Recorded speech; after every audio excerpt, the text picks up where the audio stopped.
नमो वासुदेवाय। नमो भगवते वासुदेवाय।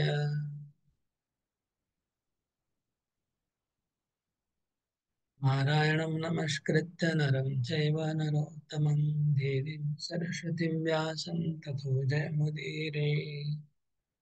नष्टप्रायेषु भद्रेषु नित्यं भागवत सेवया भगवतेरुत्तमश्लोके भक्ति भवति नैष्ठिकी।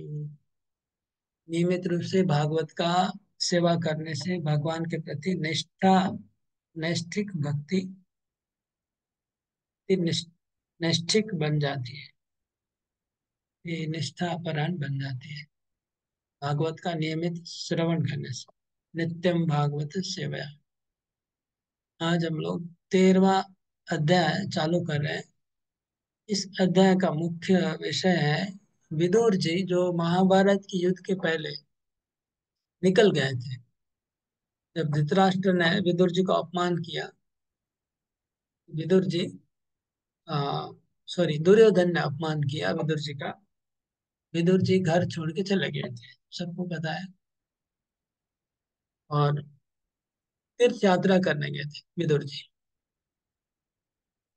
बहुत लोग तीर्थ यात्रा करने का आ, हम लोग को वर्णन आता है। बलराम जी तीर्थ यात्रा करने निकल गए युद्ध के पहले। वो भी युद्ध में भाग नहीं लेना चाह रहे थे, बलराम जी भी। वो भी तीर्थ यात्रा करने चले गए। विदुर जी भी तीर्थ यात्रा करने चले गए। तो सारा भारत भ्रमण करके विदुर जी वृंदावन पहुंचते हैं। वृंदावन में विदुर जी का मुलाकात होता है उद्धव जी से। और उद्धव जी से उनको पता चलता है कि महाभारत पूरा खत्म हो गया है। और अभी अ, कृष्ण भी जाने वाले हैं। विदुर जी अ, उनकी दया आती है इसके ऊपर, धृतराष्ट्र के ऊपर। और केवल मात्र धृतराष्ट्र को घर से निकालने के लिए, उद्धार करने के लिए, उनको माया मोह से निकालने के लिए विदुर जी वापस आ रहे हैं हस्तिनापुर। उनका वापस आने का एक ही उद्देश्य है। धृतराष्ट्र जो उनका छोटा भाई अंधा था, मतलब माया मोह से अंधा हो गया था, ज्ञान की चक्षु से अंधा हो गया था।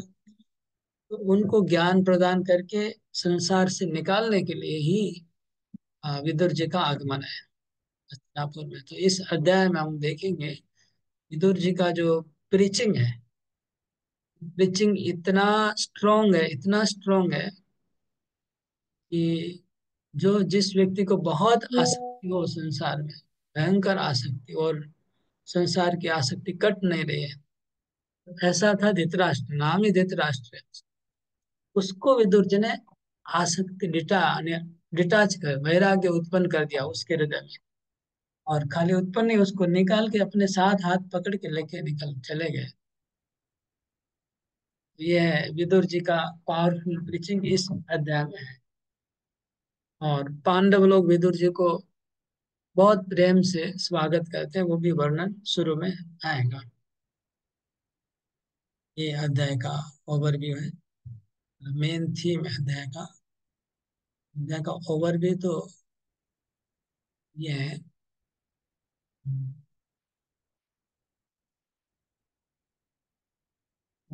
1 से 17 नंबर श्लोक, विदुर जी का आगमन, उनका रिसेप्शन, पांडवों से उनका बातचीत, ये सब 1 से 17 तक है। और 18 से 28, मतलब कितना, 11 श्लोक है। हाँ, 11 श्लोक में विदुर का प्रीचिंग है धृतराष्ट्र को। और फिर 29 से 37 धृतराष्ट्र घर छोड़ के चले जाते, वो वर्णन है। 29 से 37 मतलब कितना हुआ, वहां पर भी 8 8 श्लोक। और 38 से 60, और अभी अभी युधिष्ठिर का फिर प्रॉब्लम हो गया। विदुर जी धृतराष्ट्र चले जाने के बाद युधिष्ठिर महाराज फिर दुखी हो गए और उनको लगा मेरा बड़ा अपराध हो गया। उनको समझाने के लिए फिर नारद मुनि को 38 से 60, मतलब कितना, 25-30 श्लोक लगे। तो धृतराष्ट्र को निकालने में खाली 10 श्लोक लगा घर से, लेकिन युधिष्ठिर महाराज को समझाने के लिए यहाँ 25-30 श्लोक लगे।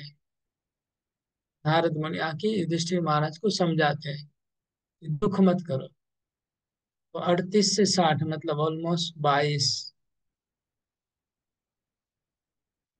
श्लोक लग रहा है नारद मुनि को युधिष्ठिर महाराज को सांत्वना देने के लिए। सोचिए युधिष्ठिर महाराज कितने महान है। जो धृतराष्ट्र जीवन भर उनको परेशान किया है, वो चले जाने के बाद इतना दुखी हो रहे हैं। दुखी मतलब उनको लग रहा है कि मैं ठीक से ट्रीटमेंट नहीं किया, मेरा अपराध हो गया, ये सोच रहे हैं। उनकी अपराध की भावना को कटाने के लिए नारद मुनि को आना पड़ा। नारद मुनि आके 22 श्लोक है उपदेश देते हैं। ये पूरा अध्याय का थीम है। मतलब फर्स्ट पार्ट में विदुर जी को पांडवों के साथ मुलाकात बातचीत 1 से 17। सेकंड पार्ट में धृतराष्ट्र को प्रीचिंग 11 श्लोक में, फिर धृतराष्ट्र चले जाने का 8 श्लोक, 11 और 18 श्लोक, और फिर 22 श्लोक में दोबारा नारद मुनि युधिष्ठिर महाराज को समझा रहे हैं। ऐसे ये भौतिक जगत टेम्पररी है, सबको एक दिन जाना है, सब बोलना पड़ेगा। शुरू कर रहे हैं श्लोक 1 से। उत उवाच विदुरस्तीर्थयात्रायाम् मैत्रेयादात्मनो गतिम् ज्ञात्वा गाधास्तिनापुरम् तयावाप्तविविच्युतः। अनुवाद पढ़िए मनोरंजन की। ओम तत्सत। श्रील सुत गोस्वामी ने कहा, तीर्थ यात्रा करते हुए महात्मा विदुर ने श्री मैत्रेय मुनि से आत्मा की गति का ज्ञान प्राप्त किया और फिर वे हस्तिनापुर लौट आए। वे अपेक्षा अनुसार इस विषय में पारंगत हो गए। तात्पर्य। तात्पर्य। विदुर महाभारत के इतिहास में ये प्रसिद्ध व्यक्तियों में से एक थे। एक मिनट, मुझे लगता है स्टोरी में बोल देता हूँ, खाली टाइम जाएगा। हाँ, नहीं तो टाइम चला जाएगा। ठीक है, बहुत तात्पर्य पढ़ना पड़ेगा आज। विदुर जी पिछले जन्म में धर्मराज या यमराज के अवतार है। और स्टोरी है कि मांडुक मुनि थे।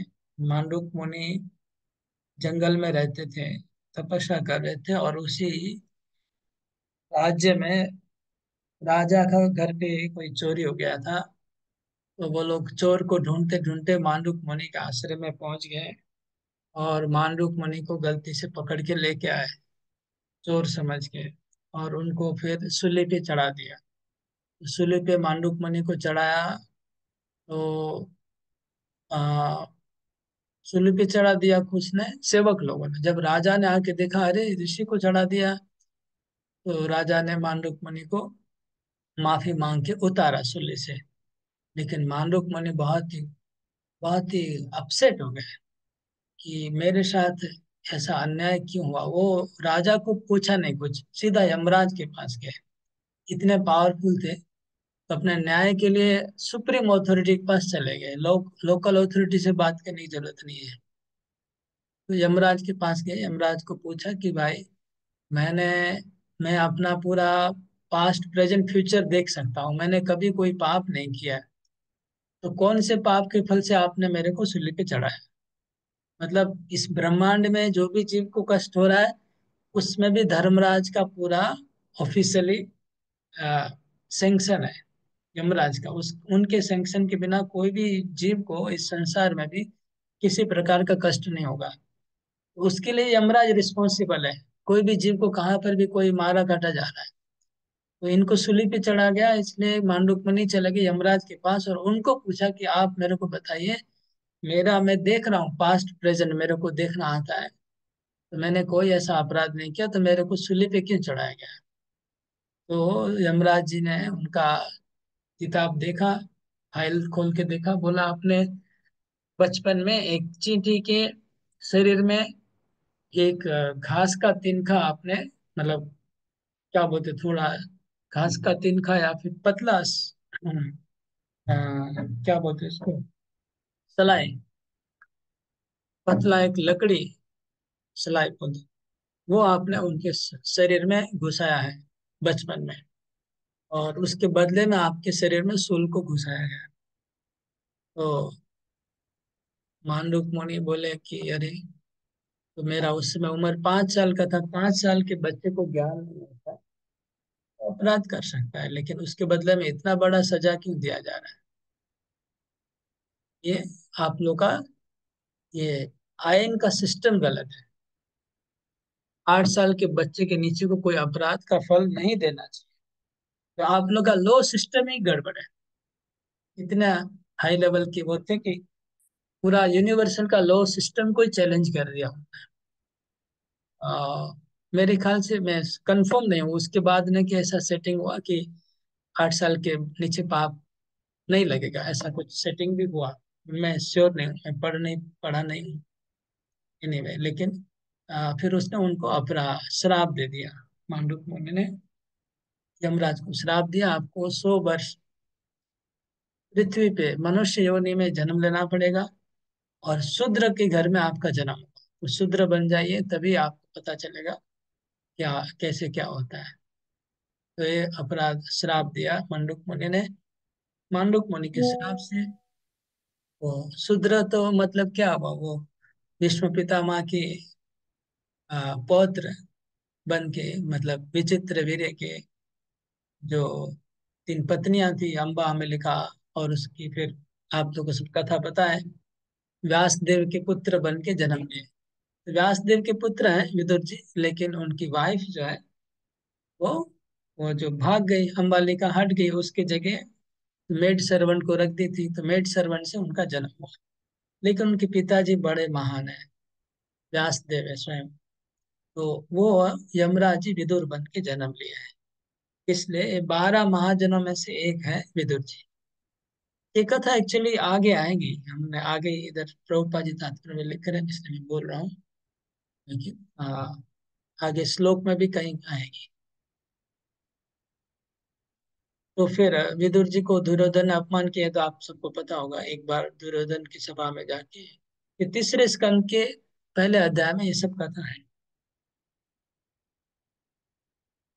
संक्षेप में है वहां पर भी।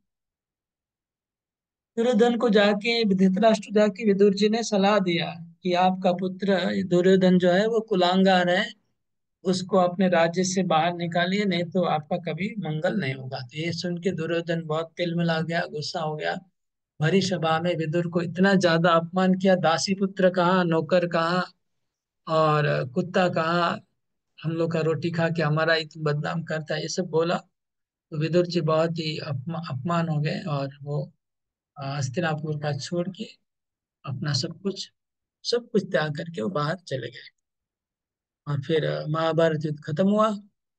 तो उनको पता चला कि महाभारत खत्म हो गया है, सब लोग मर गए, केवल पांडव और धृतराष्ट्र और गंधारी बचे हुए हैं। तो विदुर जी आकर के मिलते हैं।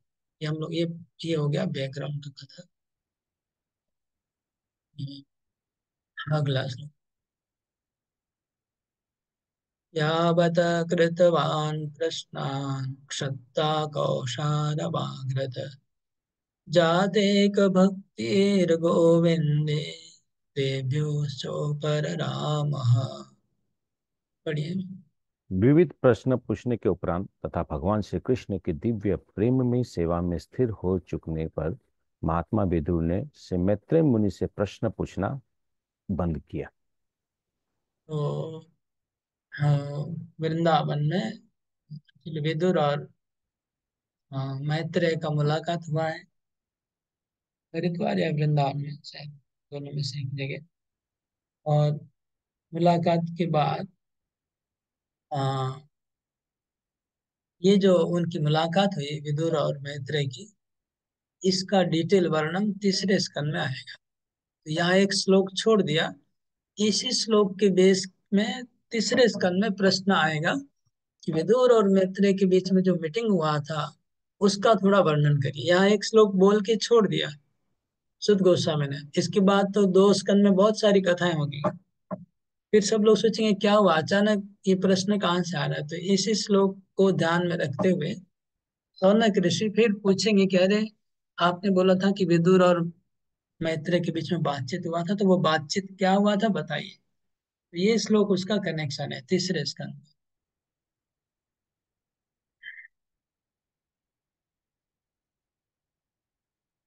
का। तात्पर्य पढ़िए।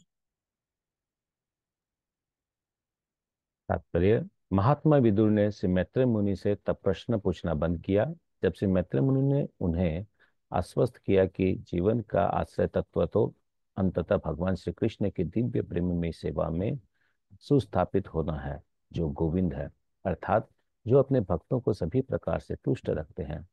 बद्ध जीव अर्थात भौतिक अस्तित्व में उलझा हुआ जीव भौतिक गुणों में अपनी इंद्रियों को लगाकर सुख की खोज करता है, किंतु इससे उसे संतोष नहीं होता। तब वो अनुभव सिद्ध तात्विक तर्क करने की विधि से तथा बौद्धिक कर्तव्यों से परम सत्य के अन्वेषण में जुड़ जाता है। किंतु यदि उसे अंतिम लक्ष्य प्राप्त नहीं होता तो वो पुनः भौतिक कार्यकलापों में पतित हो जाता है और अपने आप को विविध परोपकारी तथा परामा कार्य करने में लगा देता है, किंतु इन सब से उसे संतोष नहीं मिल पाता। अतः न तो सकाम कर्म और न ही शुष्क दार्शनिक चिंतन से किसी को संतोष मिल सकता है, क्योंकि जीव स्वभावतः परमेश्वर भगवान श्री कृष्ण का सनातन सेवक है और समस्त वैदिक ग्रंथ इसी परम लक्ष्य की और उसका मार्गदर्शन करता है। श्रीमद् भगवद गीता 15.15 द्वारा इस कथन की पुष्टि हुई है।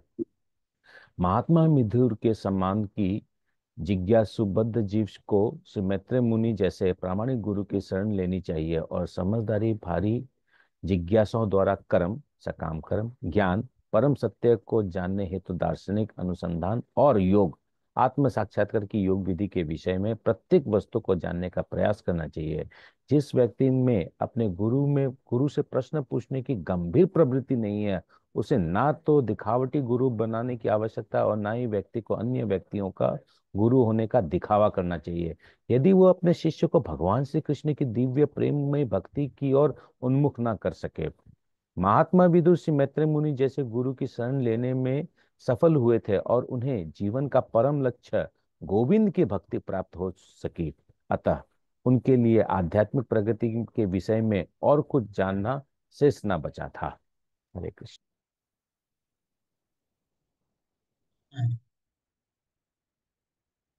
तं बन्धुमागतं दृष्ट्वा धर्मपुत्र शानुज धृतराष्ट्रो युत्सुश्च सूतशारद्वत प्रथा गान्धारी द्रौपदी ब्रह्मन् सुभद्रा चोत्तराकृपे अन्याश्च जामय पाण्डो ज्ञातयः ससुता स्त्रिय।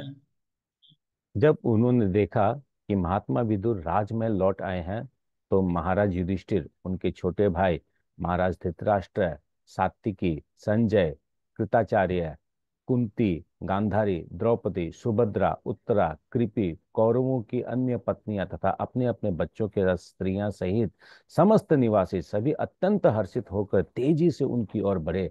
ऐसा प्रतीत हुआ मानो उन्होंने दीर्घ काल के उपरांत अपनी चेतना फिर से प्राप्त की है। कौन कौन बच गया था युद्ध के बाद, यहाँ देख के पता चलेगा। मतलब युधिष्ठिर को स्वागत करने जो लोग आए, ये लोग बचे हुए हैं हस्तिनापुर में। हस्तिनापुर में कौन कौन बचा हुआ है अभी, ये लिस्ट देख सकते हैं आप। जो लोग स्वागत करने आए हैं, स्वागत करने वालों में है, हाँ, धर्मपुत्र युधिष्ठिर है एक नंबर में। युधिष्ठिर महाराज है। हमने 5 भाई के साथ आए, मतलब हो गए 5 भाई। तो धृतराष्ट्र है, सात्विकी है, संजय है धृतराष्ट्र का सेक्रेटरी, और सारद्वत कृपाचार्य है, कुंती महारानी है, गांधारी है, द्रौपदी है, सुभद्रा देवी, उत्तरा इनकी अभिमन्यु की पत्नी और परीक्षित महाराज की माँ, कृपि, कृपि मतलब द्रोणाचार्य की पत्नी, कृपाचार्य की बहन, वो भी है। हाँ, और अश्वत्थामा की भी माँ होती है कृपि। और जामाया, wives of other family members, और बहू है दूसरी, दूसरे बहू हैं घर की, वो सब लोग इनको स्वागत करने आए हैं। भी यहाँ पर एक एक का पूरा चरित्र दिया हुआ है, गांधारी का, कुंती का और द्रौपदी का, सुभद्रा का, चारों का। टाइम लगेगा, पढ़ना है तो पढ़ सकते हैं। बाद में पढ़ाई होगा नहीं लगता है, पढ़ लीजिए गांधारी का। गांधारी विश्व के इतिहास की आदर्श सती महिला। ये गांधार के राजा, अब काबुल का कांधार महाराज सुबल की कन्या थी। तो ये उन्होंने गंधार का अभी वर्तमान काबुल, जो अ, अभी हम उसको बोलते हैं शायद अफगानिस्तान का एक एरिया है। वो गंधार, पहले गंधार पुराना मैप में अभी भी उसका गंधार नाम है। उनकी काबुल जगह है, वहाँ की पुत्री है। आगे बढ़िए। उन्होंने कुमार अवस्था में शिव की आराधना की थी। सामान्यतः हिंदू कुमारियां उत्तम पति प्राप्त करने हेतु शिव की आराधना करती है। गांधारी ने शिव को प्रसन्न कर लिया और 100 पुत्र प्राप्त करने का वर प्राप्त करके महाराज धृतराष्ट्र से सगाई कर ली। यद्यपि वे जन्मांध थे। तब गांधारी को पता चला कि उनका होने वाला पति अंधा है, तो उन्होंने अपने जीवन संगी का अनुगमन करते हेतु स्वेच्छा से अंधा बनने का निश्चय कर लिया। ये तब उन्होंने इसने जो 7 पतिव्रता है वैदिक युग की, उसमें एक नाम गंधारी का आता है, क्योंकि गंधारी ने अपनी आंखें बंद कर दी थी पति की वजह से खाली, इसलिए वो पतिव्रता कहलाती है। ये तब उन्होंने अपनी आंखों में रेशम की अनेक पट्टियां बांध ली और वे अपने बड़े भाई शकुनी का मार्गदर्शन में महाराज धृतराष्ट्र के साथ ब्याह दी गई। वे अपने समय की सर्वाधिक सुंदरी कन्या थी और समान रूप से स्त्रियों उचित गुणों से युक्त थी, जिससे कौरव दरबार का प्रत्येक सदस्य उनका आदर करता था। किंतु इन सब सद्गुणों के होते हुए भी उनमें स्त्री सुलभ सहज दुर्बलता थी, और जब कुंती ने पुत्र को जन्म दिया तो ये उनके प्रति ईर्षा करने लगी। यद्यपि दोनों रानियां गर्भवती थी, किंतु प्रथम कुंती के पुत्र को जन्म दिया। इस प्रकार गांधारी क्रुद्ध हो गई और अपने उदर पर प्रहार किया। फलस्वरूप उन्होंने मांस के एक पिंड को ही जन्म दिया। लेकिन चूंकि वे शिला व्यासदेव की भक्त थी, अतः शिला व्यासदेव की आज्ञा से उस पिंड को 100 भागों में विभक्त कर दिया गया और इससे प्रत्येक भाग धीरे धीरे बालक के रूप में विकसित हो गए। इस प्रकार 100 पुत्र की माता बनने का उसको मनोकामना पूरी हुई और उस सब का अपनी उच्च स्थिति के अनुसार पालन पोषण करने लगी। जब वे कुरुक्षेत्र ईर्षा, ईर्षा बहुत भयंकर होती है। मतलब बड़े से बड़े, ऊंचे से ऊंचे भक्तों में भी ईर्षा रहती है, देखा जाता है। तो गांधारी बहुत महान थी, मतलब उसका चरित्र बहुत ऊंचा है, लेकिन ईर्षा से नहीं बच पाई। जैसे दोनों गर्भवती हैं, गांधारी भी गर्भवती है और कुंती भी, लेकिन कुंती ने पहले जन्म दे दिया, तो उसको बहुत गुस्सा आ गया। उनका इच्छा था कि उनका पुत्र पहले जन्म होगा तो राजा बनेगा, जिसका पुत्र पहले होगा वही राजा। तो कंपटीशन चल रहा था कौन पहले बच्चे को जन्म देगी। जैसे ही कुंती ने जन्म दे दिया, उसको इतना गुस्सा आया कि अपने पेट के ऊपर ही मुक्का मारने लगी, अपने बच्चे को मारने लगी पेट में ही। तो ये ईर्षा का भयंकर रूप है। ईर्षा कैसे आती है, स्त्रियों में ज्यादा देखा जाता है इस प्रकार का एक्चुअली। तो फिर क्या हुआ ये, फिर आप सुन लिया आगे तो क्या हुआ। व्यासदेव आए, वो निकल गया, गर्भ गिर गया, मांस का पिंड गिर गया, बाहर आ गया। लेकिन उस समय इतने पावरफुल थे ऋषि मुनि, तो बचा गया, नहीं तो वो तो गर्भपात ही हो जाता। तो उसको फिर अ, मांस के पिंड को रखा 100 भाग में और 100 पुत्र जन्म हुए। आगे बढ़िए। जब कुरुक्षेत्र युद्ध का षड्यंत्र चल रहा था, तब वे पांडवों से युद्ध किए जाने के पक्ष में नहीं थे। बल्कि उन्होंने अपने पति धृतराष्ट्र को ऐसे बंधुघाती युद्ध के लिए लांछित भी किया। वे चाहती थी कि राज्य को दो भागों में विभक्त किया जाए और पांडु पुत्र तथा अपने पुत्र को एक एक भाग दे दिया जाए। जब कुरुक्षेत्र के युद्ध में उनके समस्त पुत्र मारे गए तब वे अत्यंत शोकग्रस्त हुए और वे भीष्म भीमसेन तथा महाराज युधिष्ठिर को शाप देने देना चाहती थी, किंतु शिला व्यासदेव ने उन्हें रोक लिया। भगवान श्री कृष्ण के समक्ष दुर्योधन तथा दुशासन की मृत्यु पर उनका विलाप अत्यंत करुणिका था और भगवान श्री कृष्ण ने उन्हीं दिव्य संदेश द्वारा सांत्वना दी। वे कर्ण की मृत्यु से भी उतनी ही दुखी थी। उन्होंने भगवान श्री कृष्ण के समक्ष कर्ण की पत्नी के विलाप का वर्णन किया। जब शिला व्यासदेव ने उन्हें उनके मृत पुत्रों को दिखलाया, जिसके बाद वे स्वर्ग लोक में उन्नत हुई, तब उन्होंने सांत्वना प्राप्त हुई। गंगा के मुंह में गंगा के मुंह के निकट हिमालय के जंगलों में अपने पति के साथ उनका देहांत हुआ। वे देवाग्नि में भस्म हो गए। महाराज युधिष्ठिर ने अपने चाचा तथा चाची का अंतिम संस्कार किया। ये धृतराष्ट्र और गांधारी भले बड़े धार्मिक थे, सच्ची बातें करते थे कि हाँ हमारा बेटा गलत है, युधिष्ठिर महाराज अच्छा है, ऐसे बोलते थे मुंह से। अंदर में वो जानते भी थे, अंदर से अंडरस्टैंडिंग भी था उनको, लेकिन आसक्ति इतनी प्रबल थी कि जानने के बाद भी वो उधर ही झुक जाते थे। तो जब उनकी मृत्यु हो गई 100 पुत्रों की, तो ये लोग इतना गुस्सा में थे कि उस समय अगर युधिष्ठिर महाराज आ, युधिष्ठिर महाराज तो इतने सरल है ना कि उनको दुख हुआ तो उनको पहले ही मिलने जाएंगे। कृष्ण को जब पता चला कि युधिष्ठिर महाराज अभी मिलने जाने वाले हैं, कि धृतराष्ट्र को माफी मांगने जाएंगे, युधिष्ठिर महाराज का स्वभाव ही ऐसा है, और जैसे ही जाएंगे ये धृतराष्ट्र उनको मार डालेगा, मतलब श्राप दे देगा। तो कृष्ण बहुत चिंतित हो गए, कृष्ण पहले पहुंच गए और पूरा श्राप कृष्ण ने अपने ऊपर ले लिया। फिर वो लोग ने श्राप दिया कि ऐसे ही आपका, जैसे मेरे पुत्रों को आपने मरवाया, ऐसे यादव कुल का आपका नाश हो जाएगा।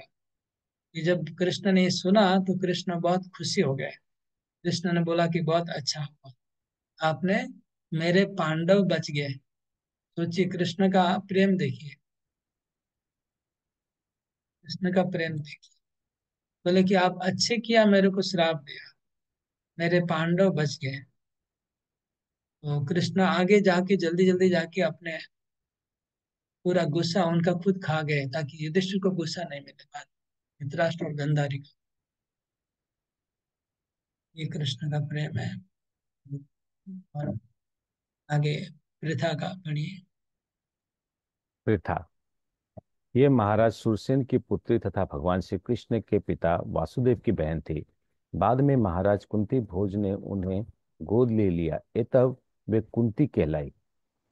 वे श्री भगवान की विजय शक्ति के अवतार थे। जब उच्चतर गृह मंडल से स्वर्ग के निवासी राजा कुंती भोज को मिलने हेतु आते थे, तो कुंती उनके स्वागत के लिए आया करती थी। उन्होंने महान योगी दुर्वासा मुनि की भी सेवा की थी। महर्षि दुर्वासा ने उनकी इच्छा सेवा से प्रसन्न होकर उन्हें एक मंत्र दिया, जिससे वे मनोवांछित देवता का आवाहन कर सकती थी। उन्होंने उत्सुकतावश तुरंत ही सूर्य देव का आह्वान किया, जिन्होंने उनके साथ समागम करना चाहा, किंतु उन्होंने ऐसा करने से इनकार किया। लेकिन जब सूर्य देव ने आश्वस्त किया कि उनसे उनका कौमार्य भंग नहीं होगा, तो उन्होंने उसका प्रस्ताव मान लिया। इस समागम के कारण वे गर्भवती हो गए और उनसे कर्ण का जन्म हुआ। सूर्य की कृपा से वे पुनः कुमारी कन्या में परिणित हो गई, लेकिन माता पिता के भय से उन्होंने अपने नवजात शिशु कर्ण का परित्याग कर दिया। तत्पश्चात जब पति चुनने की बारी आई, तो उन्होंने स्वेच्छा से पांडु को पति रूप में चुना। बाद में महाराज पांडु गृहस्थ जीवन त्याग कर संन्यास ग्रहण करना चाहते थे, किंतु कुंती ने अपने पति को ऐसा नहीं करने दिया। अंत में महाराज पांडु ने उन्हें अनुमति दे दी कि वे उपयुक्त महापुरुष का आह्वान करके पुत्र प्राप्त कर सकती है। पूर्व में कुंती ने यह प्रस्ताव स्वीकार नहीं किया, लेकिन जब पांडु ने उनके उपयुक्त दृष्टांत प्रस्तुत किया तो वे राजी हो गई। इस प्रकार दुर्वासा मुनि द्वारा प्रदत्त मंत्र से उन्होंने धर्मराज का आह्वान किया, जिससे युधिष्ठिर का जन्म हुआ। उसके उपरांत उन्होंने वायुदेव का आह्वान किया, जिससे भीम उत्पन्न हुआ। स्वर्ग के राजा इंद्र का आह्वान किया, उससे कर्ण का जन्म हुआ। नकुल तथा सहदेव का जन्म स्वयं पांडु ने अश्विनी कुमारों द्वारा माद्री के गर्भ से कराया। बाद में जब महाराज पांडु अल्प आयु में ही दिवंगत हो गए तो कुंती इतनी दुखी हो गई कि उन्हें मूर्छा आ गई। तब कुंती तथा माद्री दोनों सहपत्नियां ने यह निश्चय किया कि कुंती पांचों अल्प वयस बालकों अर्थात पांडवों को पालने हेतु जीवित रहे, और माद्री अपने पति के साथ सती हो गई। वहां पर उपस्थित ओके। तो ये कुंती एक्चुअली सूर्यसेन की पुत्री है। सूर्यसेन तो वासुदेव के पिता है। वसुदेव मतलब कृष्ण के पिता की पिता सूर्यसेन। और उनकी तो कृष्ण की सगी बुआ है, मतलब एकदम कोई इनडायरेक्ट डायरेक्ट नहीं, डायरेक्ट सगी बुआ है कृष्ण की, क्योंकि वसुदेव की बहन हो गई। लेकिन कुंती भोज और बस सूरसेन में कोई सेटिंग हुआ था, उनकी शायद पुत्र व संतान नहीं हो, कुछ भी कारण हो, तो कुंती भोज उनको लेके गए थे कुंती को, इसलिए उनका नाम कुंती हो गया। और फिर दुर्वासा ये वाला स्टोरी तो आप लोग सुन लिया। हम्म, पांडु का जब शादी हुआ कुंती महारानी से, तो पांडु को कोई श्राप था कि वो समागम नहीं कर सकते, करने से मृत्यु हो जाएगी। इसलिए इसलिए पांडु ने गलती से एक तीर मार दिया था एक ऋषि को। वो ऋषि ने श्राप दिया था जंगल में। जब पांडु बचपन से ही बहुत ही वैरागी थे, वो जंगल में ही घूमते रहते थे, महाद्री, और उनको राज्य में कोई इंटरेस्ट नहीं था। तो फिर वो हाँ, इसलिए उनका पुत्र होने वाला नहीं था।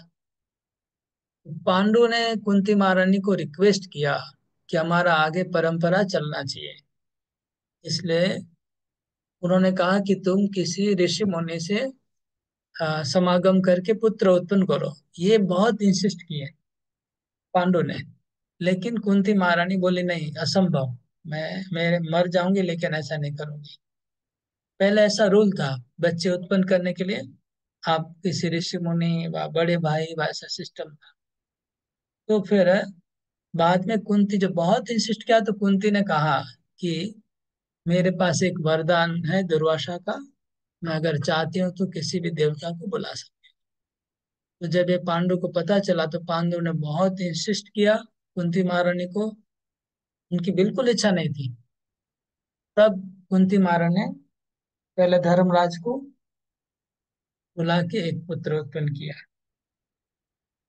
फिर पांडु ने फिर रिक्वेस्ट किया तो कुंती महारानी अब बोली तो नहीं, अभी तो बिल्कुल नहीं, आपकी इच्छा एक बार मैंने पूरी कर दी, अभी मैं किसी देवता को नहीं बुलाऊंगी। लेकिन बहुत इंसिस्ट करने करने के बाद फिर वायुदेव को दोबारा इनवाइट किया गया, और इस दो फिर तीसरी बार फिर रिक्वेस्ट किया।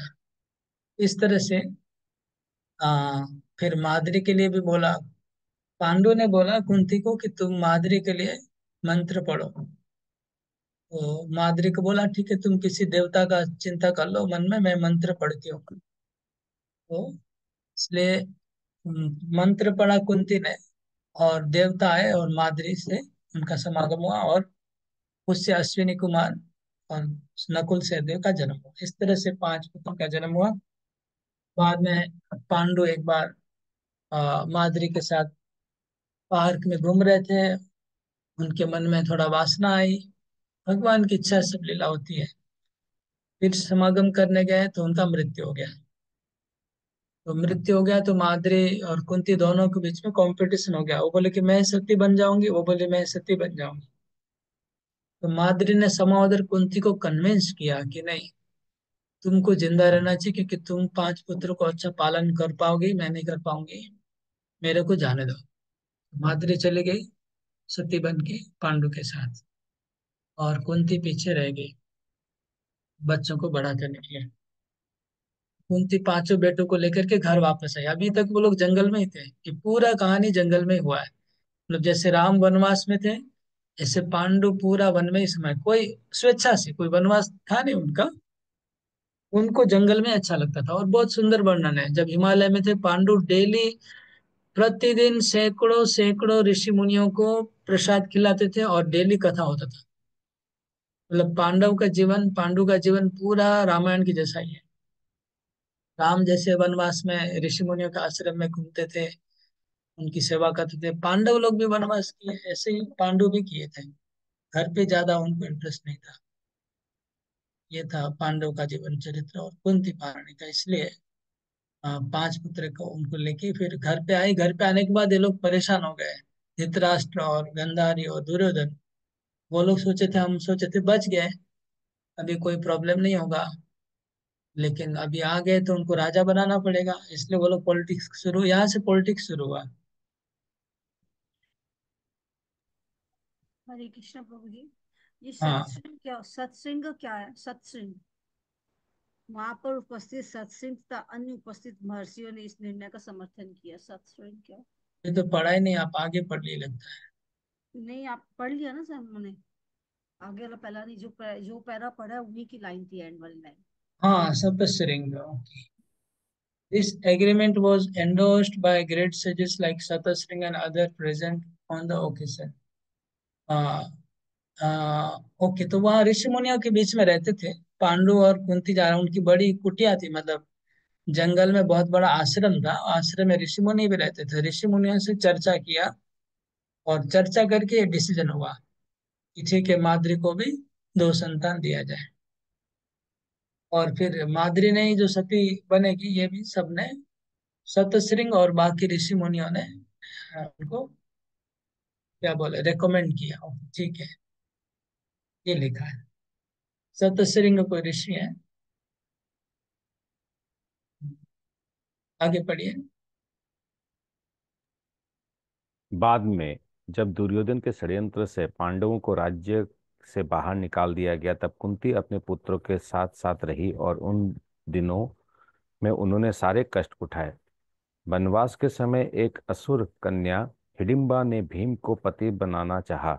भीम के इनकार कर दिया भीम ने इनकार कर दिया, किंतु जब कन्या कुंती तथा महाराज युधिष्ठिर के पास पहुंची तो उन्होंने भीम को आदेश दिया और वो उसका प्रस्ताव स्वीकार करे और उसे पुत्र प्रदान करे। इस संयोग से घटोत्कच का जन्म हुआ और उसने अपने पिता की ओर से कौरवों के विरुद्ध वीरतापूर्वक युद्ध किया।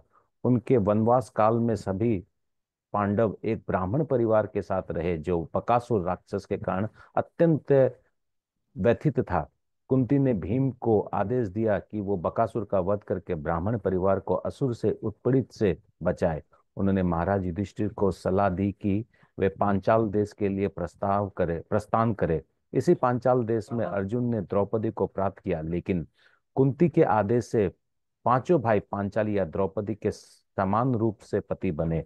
वो शिला व्यासदेव की उपस्थिति में पांचों पांडवों के साथ ब्याही गई।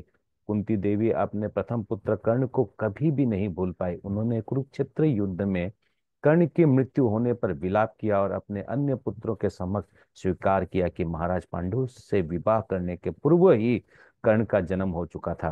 कुरुक्षेत्र युद्ध के पश्चात जब भगवान श्री कृष्ण अपने घर वापस जाने लगे, तब उन्होंने जो प्रार्थना की वो सर्वोत्कृष्ट है।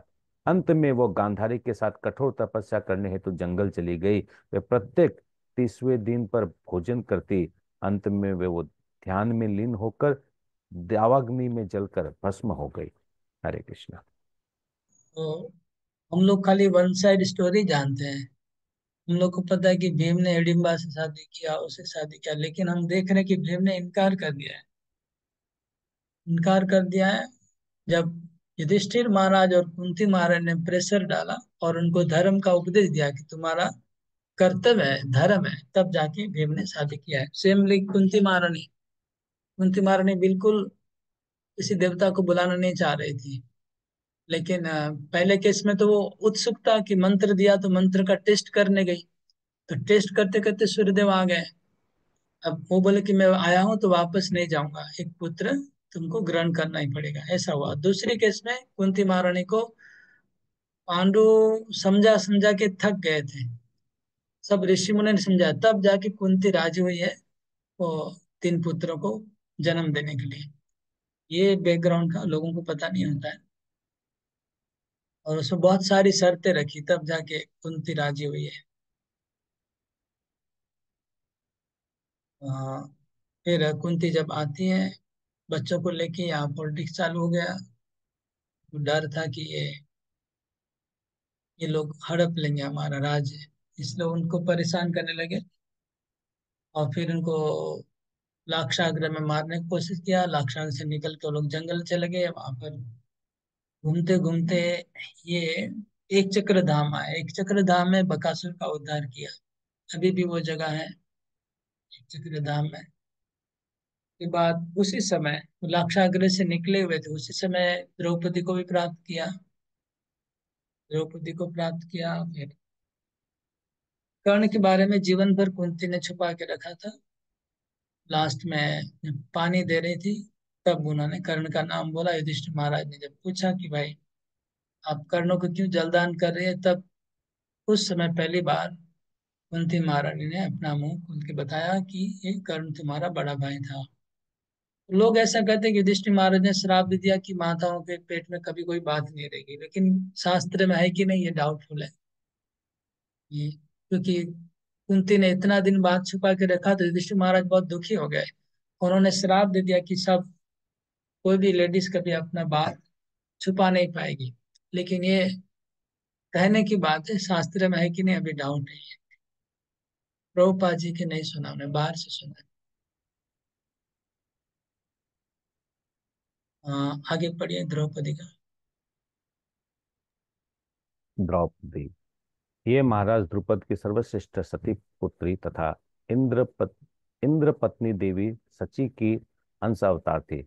महाराज द्रुपद ने यजमुनि की अध्यक्षता में एक महान यज्ञ संपन्न किया।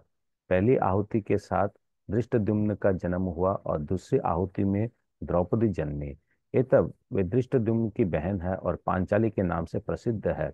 पांचों पांडवों ने इन्हें पत्नी के रूप में विवाह विवाह किया और हर एक पति से उन्हें एक एक पुत्र प्राप्त हुआ।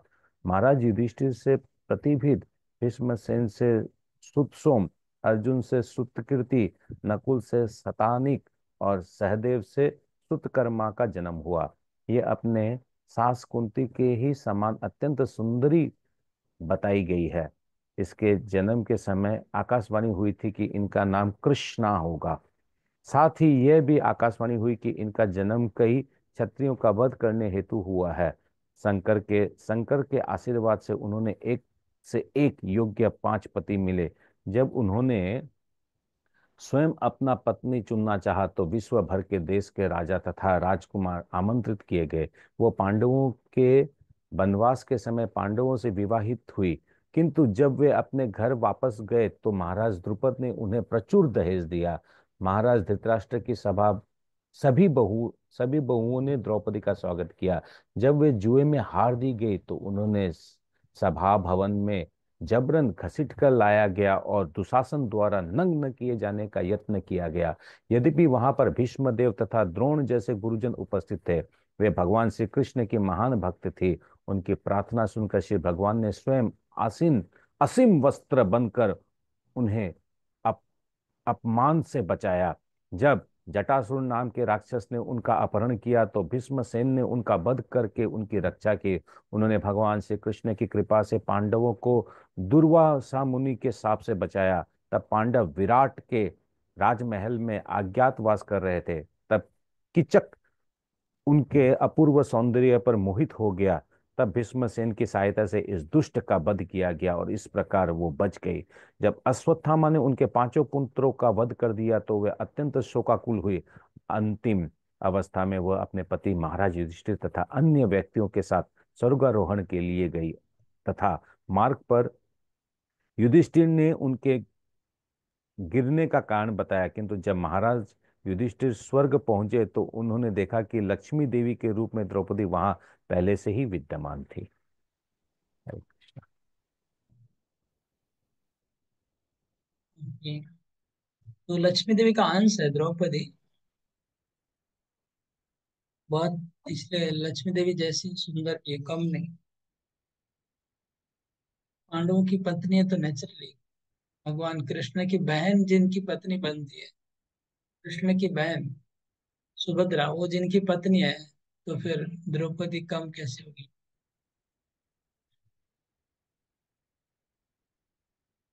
अच्छा, सुभद्रा का पढ़िए। सुभद्रा वासुदेव की पुत्र तथा भगवान श्री कृष्ण की बहन है। ये न केवल वासुदेव की लाडली पुत्र थी, अपितु श्री कृष्ण तथा बलदेव की भी अत्यंत प्रिय बहन थी। ये दोनों भाई तथा बहन पूरे पुरी के सुप्रसिद्ध जगन्नाथ मंदिर में मूर्तिमान है और आज भी नित्य हजारों तीर्थयात्री इस मंदिर के दर्शन करते हैं। यह मंदिर सूर्य ग्रहण के अवसर पर श्री भगवान की कुरुक्षेत्र यात्रा तथा बाद में वृंदावन वासियों से मिलने का प्रतीक है। इस अवसर पर राधा तथा श्री कृष्ण का मिलन अत्यंत करुणिका है और पुरी में भगवान श्री चैतन्य राधा रानी के भाव में सदैव भगवान श्री कृष्ण के लिए ललाहित रहते हैं। जब अर्जुन द्वारिका में थे तब उन्होंने सुभद्रा को अपनी रानी बनाना चाहा और भगवान श्री कृष्ण से अपनी इच्छा व्यक्त की।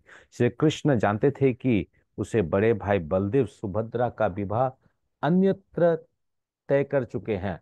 क्योंकि श्री कृष्ण बलदेव द्वारा की जा रही व्यवस्था के विरुद्ध जाने का साहस नहीं कर सकते थे, ये तब उन्होंने अर्जुन को सलाह दी कि वो उसका हरण कर ले। ये तब जब समस्त लोग रेवत पर्वत पर आनंद मनाने गए थे तब अर्जुन ने भगवान श्री कृष्ण की योजना के अनुसार सुभद्रा का हरण कर लिया। इस पर बलदेव अर्जुन पर अत्यंत क्रुद्ध हुए और वे उन्हें मार डालना चाहते थे, किंतु भगवान श्री कृष्ण ने बड़े भाई से अनुनय विनय की कि वे अर्जुन को क्षमा दान कर दे। तब अर्जुन के साथ सुभद्रा का विधि पूर्वक विवाह ब्याह हुआ और सुभद्रा से अभिमन्यु का जन्म हुआ। अभिमन्यु की अकाल मृत्यु से सुभद्रा अत्यंत दुखी थी, किंतु परीक्षित के जन्म से वे सुख तथा संतुष्ट हुई। हरे कृष्ण।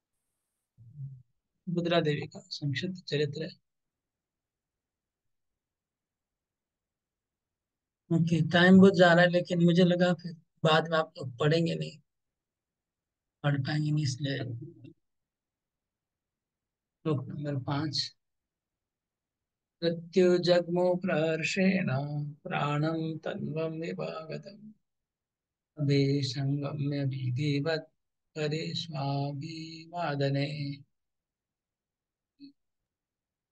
वे सब परम प्रसन्नता पूर्वक अब उनके निकट गए, मानो उनके शरीर में फिर से प्राण का संचार हुआ हो। उन्होंने एक दूसरे को प्रणाम किया और गले मिलते हुए एक दूसरे का स्वागत किया। तो विदुर को देख करके ये लोग सब खड़े हो गए और विदुर जी से मिलने गए। सब लोग, कोई विदुर से गले लगा, कोई प्रणाम किया, कोई हाथ मिलाया, सब लोग विदुर से बातचीत कर रहे हैं। यही बात लिखा है, तात्पर्य। तात्पर्य: चेतना के अभाव में शरीर के अंग निष्क्रिय रहते हैं, लेकिन जब चेतना वापस आती है तो अंग तथा इंद्रिय सक्रिय हो उठती है और जीव हर्षित हो उठता है। कौरव परिवार के लिए महात्मा विदुर इतने प्रिय थे कि राजमहल में उनकी अनुपस्थिति की तुलना निष्क्रियता से की गई है। सभी लोग उनके तीव्र वियोग का अनुभव कर रहे थे। तब राजमहल में उनका वापस आना सभी के लिए आनंददायक हो गया। अरे, मुमुचु प्रेम बाष्पोघम विरहोत्कंठ कातरा राजा तमरयाम चक्रे कृताशन परिग्रहम्। चिंता तथा लंबे वियोग के कारण वे सब प्रेम विवश होकर रुदन करने लगे। तब राजा युधिष्ठिर ने उनके बैठने हेतु आसन की व्यवस्था की और उसका सत्कार किया। तं भुक्तवन्तं विश्रान्तं आसीनं सुखमासने प्रश्रयावनतो राजा प्राचेषां च शृण्वताम्। तब महात्मा विदुर ठीक से भोजन कर चुके और पर्याप्त विश्राम कर लेने पर उन्हें सुखदायक आसन पर बिठाया गया। तब राजा ने उनसे बोलना शुरू किया और वहां पर उपस्थित सारे लोग सुनने लगे। तात्पर्य पढ़िए। राजा युधिष्ठिर अपने पारिवारिक सदस्य तक का स्वागत करने में पट्टू थे। सभी पारिवारिक सदस्यों ने महात्मा विदुर को गले मिलते हुए तथा अभिवंदन द्वारा सत्कार किया। तत्पश्चात स्नान एवं समुचित भोजन की व्यवस्था की। फिर पर्याप्त विश्राम करने दिया गया। विश्राम के पश्चात उन्हें बैठने हेतु सुखद आसन प्रदान किया गया। तब राजा ने परिवार की तथा अन्य विषयों की बातें शुरू की। प्रिय मित्र या यहाँ तक कि शत्रु के भी स्वागत की यही उचित विधि है। भारतीय नीति शास्त्र के अनुसार घर आए शत्रु का भी इसी प्रकार स्वागत होना चाहिए कि उसे भय की प्रतीत न हो। शत्रु सदैव अपने शत्रु से भयभीत रहता है, किंतु जब शत्रु के घर में कोई शत्रु आए तो ऐसे नहीं होना चाहिए। इसका अर्थ ये हुआ कि घर आए व्यक्ति का कुटुंबी के समान सत्कार होना चाहिए। तो महात्मा विदुर जैसे कुटुंबी का कहना ही क्या, जो परिवार के सभी सदस्यों के सुख चिंतक है। इस प्रकार महाराज युधिष्ठिर अन्य सभी सदस्यों की उपस्थिति में महाराज विदुर से बोले। प्रभुपाद जी ये बात रख रहे हैं कि हमें कोई भी अतिथि घर पे आता है तो इतना अच्छा स्वागत करना चाहिए कि अगर वो शत्रु है तो भी उसको पता नहीं चलना चाहिए कि मैं उस शत्रु के घर पे आया हूँ। उसको ये फीलिंग नहीं आना चाहिए एक बार भी। ऐसा आगे के युग में था, ऐसे चलता था, हमने भी देखा है बचपन में। ऐसा होता था। किसी घर पे जाने से चाहे कितना भी, फॉर एग्जाम्पल आप लोग को भी पता होगा, जब आप लोग किसी से बातचीत नहीं है लेकिन शादी का न्योता आया है तो आप निमंत्रण में जाते हैं, यदि भी बातचीत नहीं है लेकिन उस समय आप लोग को हंसना पड़ता है, ये करना पड़ता है, किसी को पता नहीं चलेगा कि ये शत्रु है, लेकिन अंदर में मनमुटाव बना हुआ है। तो इस प्रकार तो वो भी जिसके घर पे आप जाएंगे वो भी अच्छे से बात करेगा, वो नहीं सोचेगा कि मेरा शत्रु आ गया है। ये एक कल्चर है प्रभुपाद जी। दुर्योधन के युद्ध के चलते समय पांडव लोग दुर्योधन के कैंप में जाते थे, दुर्योधन बड़ा स्वागत करता था। और पांडव के कैंप में दुर्योधन भी एक बार आया था, उसको भी स्वागत किया गया था। ये ये है आतिथ्य सत्कार का नियम। अब युधिष्ठिर महाराज विदुर जी को स्वागत करके कुछ बोल रहे हैं। युधिष्ठिर उवाच अभी स्मरथ नो युष्मान् पक्षछाया समेधिता विपद्गणान् विषाग्नादे मोचिता यत्समातृका। महाराज युधिष्ठिर ने कहा, हे चाचा श्री, क्या आपको स्मरण है कि आपने किस प्रकार सदा हमारी माता तथा हम सब की समस्त प्रकार की विपत्तियों से रक्षा की है। आपके पक्षपात ने पक्षियों के पंख के समान हमें विषपान तथा अग्निदाह से बचाया है। इसका मुख्य तात्पर्य नहीं पढ़ता, थोड़ा टाइम बचाना पड़ेगा, मैं स्टोरी बोल देता हूँ, संक्षेप में बता दूंगा।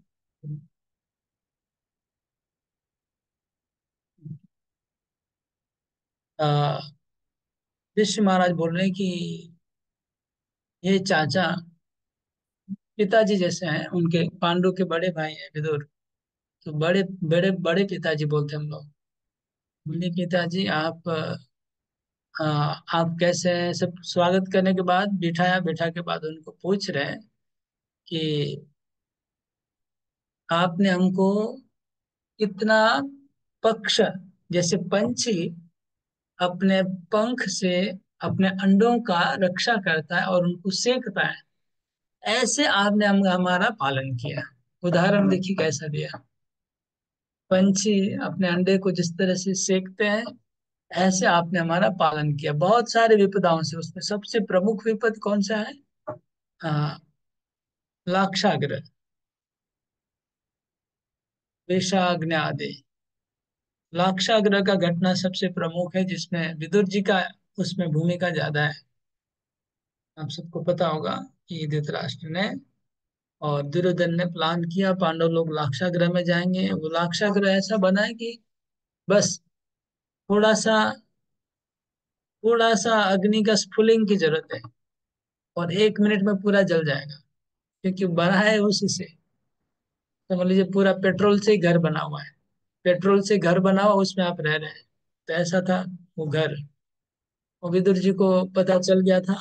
विदुर जी ने एक बहुत ही अ, बुद्धिमानी से, एक्चुअली वहां लिखा है विदेशी भाषा में, फॉरेन लैंग्वेज में, एक ये विदुर जी ने पजल सुनाया युधिष्ठिर महाराज को। उस पजल का अर्थ केवल युधिष्ठिर इतने बुद्धिमान थे वही जानते थे, और कोई नहीं समझा।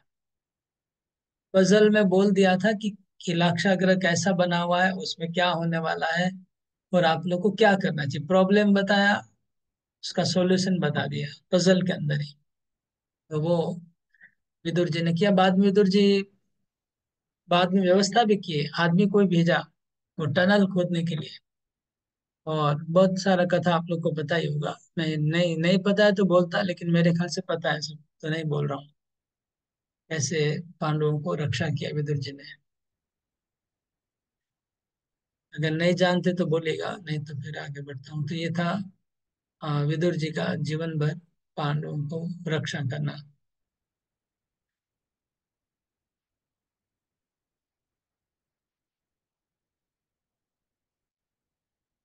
अच्छा, यहाँ पर ये पजल भी लिखा हुआ है तात्पर्य में, रूपा जी ने दिया हुआ है।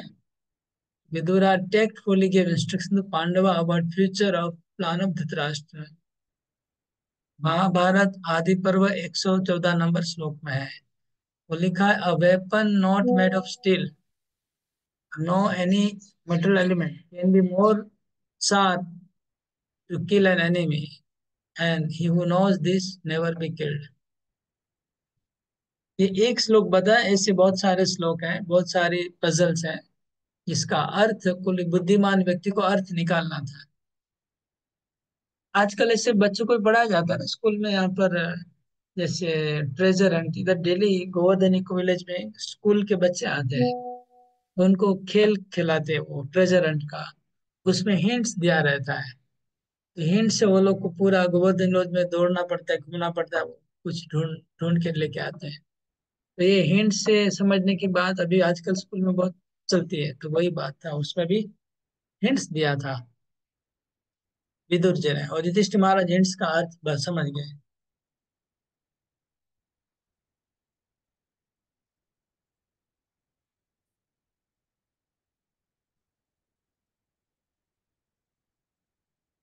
तो यहाँ ये भी हम लोग पढ़ा कि गांधारी के साथ कुंती भी चली गई वैराग्य में। तो वैराग्य लेके धृतराष्ट्र, कुंती और गांधारी तीनों चले गए, और विदुर जी पूरे मतलब परिवार को लेके निकल गए विदुर जी। तो वो लोग भी कितने भाग्यवान है कि कुंती महारानी का उनको सुशासन मिला मरने के समय।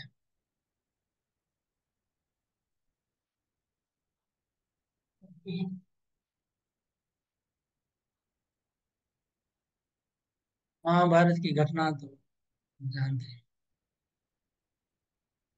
कया वृत्त्यावर्तितं वश्चरद्वीक्षितमण्डलम् तीर्थानि क्षेत्रमुख्यानि सेवितानि भूतले। पृथ्वी पर विचरण करते हुए अपने अपने जीविका कैसे चलाई? आपने किन किन पवित्र स्थलों तथा तीर्थ स्थानों पर सेवा की? ये क्या पूछना चाहिए? पहला उन्होंने पूछा है कि आ, आप किन किन तीर्थों में गए, और यहाँ जीविका नहीं एक्चुअली, यहाँ कौन सी वृत्ति से आपने जीवन, जीविका अधिक अनुवाद किया है, कोई बात नहीं प्रभुपाद जी ने। लेकिन यहाँ वृत्ति का मतलब है, आप अजगर वृत्ति से थे कि अयाचक वृत्ति से थे, कौन सी वृत्ति में? वृत्ति मतलब हो गया आप, अलग अलग वृत्तियां होती है। एक होती है किससे कुछ मांगेंगे नहीं, जो मिल जाएगा उसको खा लेंगे, एक वृत्ति हो गई। एक वृत्ति होगी कि दिन में हम एक बार भिक्षा करके खाएंगे। एक वृत्ति है कि हम खेत में जाके जो बचा हुआ मिलेगा उसको खा लेंगे, मार्केट में बचा हुआ उसको। तो वो आप कौन सी वृत्ति से आपने जीविका निभाई, ये इसका अर्थ है। तो क्योंकि भक्त लोग इसलिए पूछते हैं कि खुद फॉलो करना चाहते हैं ना, इसलिए पूछने का उद्देश्य है कि हम लोग उससे सीखेंगे, हम लोग भी फॉलो कर पाएंगे, इसलिए पूछा जा रहा है। आपने कौन सी वृत्ति अपनाई तीर्थ काल में, और कौन से तीर्थों में आपने गमन किया? तो तीर्थों का लिस्ट आगे आएगा। इधर जी कहाँ कहाँ गए थे वो आगे तीसरे स्कंद में।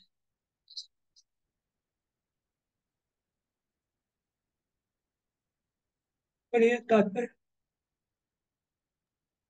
तात्पर्य। महात्मा विदुर राजमहल से बाहर इसलिए चले गए क्योंकि वे अपने आप को घरेलू विषयों से, विशेष रूप से राजनीतिक षड्यंत्रों से विलग करना चाह रहे थे। जैसा कि इसके पूर्व उल्लेख किया जा चुका है, दुर्योधन उन्हें शुद्र शूद्र शूद्राणी पुत्र कहकर उनका एक प्रकार से अपमान कर चुका था। यद्यपि किसी की दादी के विषय में मजाक करना कोई नई बात नहीं है। महात्मा विदुर की माता शुद्राणी होते हुए भी दुर्योधन की दादी लगती थी, और कभी कभी दादी तथा नातियों के बीच ऐसा मजाक चलता है, क्योंकि ये छठी काशी एक व्यवस्थित अ, वास्तविकता थी। ये तब महात्मा विदुर को बुरी लगी, फलतः उसने प्रत्यक्ष अपमान के रूप में ग्रहण किया। फलस्वरूप महात्मा विदुर ने तय किया कि वे अपने पैतृक महल त्याग कर विरक्त जीवन बिताने के लिए तैयार हैं। ये तैयारी की अवस्था वानप्रस्थ आश्रम कहलाती है, अर्थात ऐसे विरक्त जीवन जिसमें पृथ्वी भर में विचरण करके तीर्थ स्थलों का दर्शन किया जाता है। भारत में वृंदावन, हरिद्वार, जगन्नाथपुरी तथा प्रयाग जैसे तीर्थ स्थलों में अनेक महान भक्त हैं, और जो महान मनुष्य आध्यात्मिक उन्नति करने के लिए इच्छुक होते हैं, उनके लिए वहाँ मुफ्त लंगर यानी अन्न क्षेत्र चलाया जाता है। महाराज युधिष्ठिर यहाँ जानने हेतु उत्सुक थे कि क्या महात्मा विदुर अपना जीवन निर्वाह ऐसे लंगरों के द्वारा किया करते थे। अरे तो मैं वही बोल रहा था, वही बात आगे निवृत्ति किस तरह से आप कहाँ से खाना खाने थे। एक्चुअली दुर्योधन ने मजाक नहीं किया था, वो तो उनका स्वभाव में अपमान किया था। मजाक में बोलने से विदुर जी माइंड नहीं करते, लेकिन उनका भयंकर अपमान हुआ था।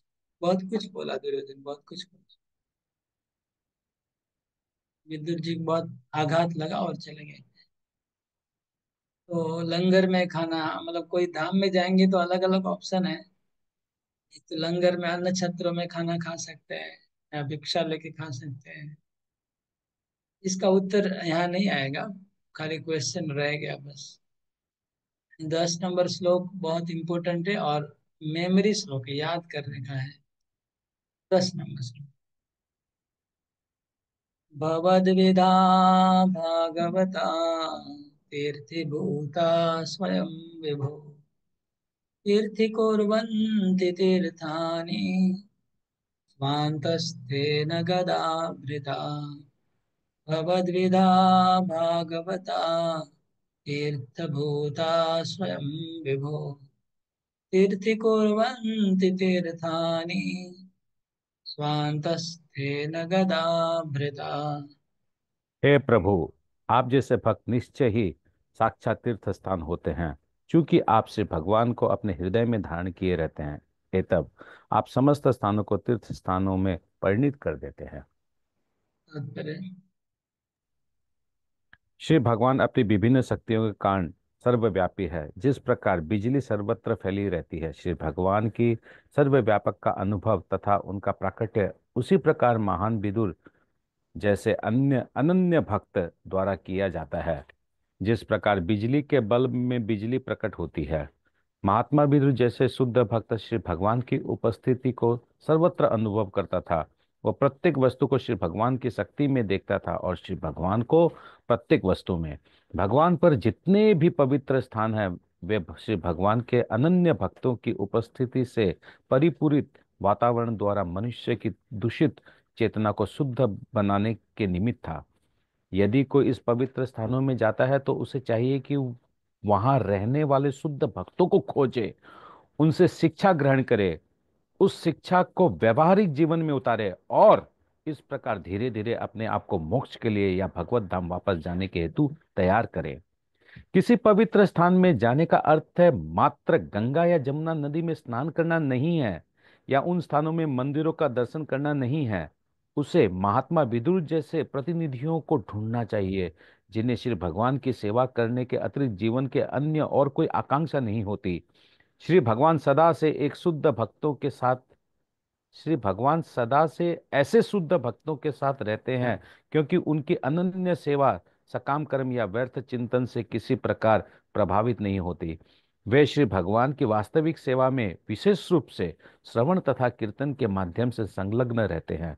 शुद्ध भक्त प्रति प्राधिकारियों से श्रवण करते हैं, कीर्तन करते हैं और भगवान की महिमा का लेखन करते हैं। महामुनि शिला व्यास देव ने शिल नारद मुनि से श्रवण किया था, और तब उन्होंने लिखकर कीर्तन किया।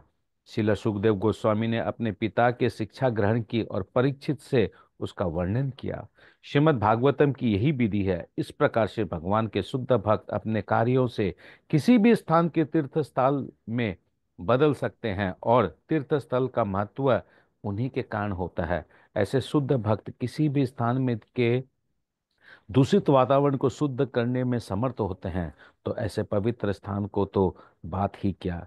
तब जो उन स्वार्थी व्यक्तियों के संदेह प्राप्त कार्यों द्वारा अपवित्र हो रहे हो, जो ऐसे पवित्र स्थान की प्रसिद्धि की चिंता न करते हुए अपना धंधा चलाते हैं।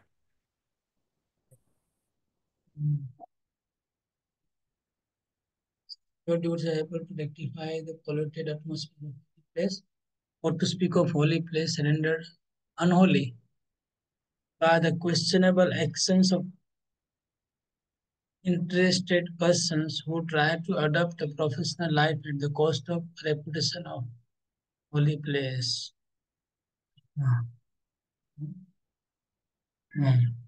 लास्ट लाइन बहुत ही इम्पोर्टेंट है।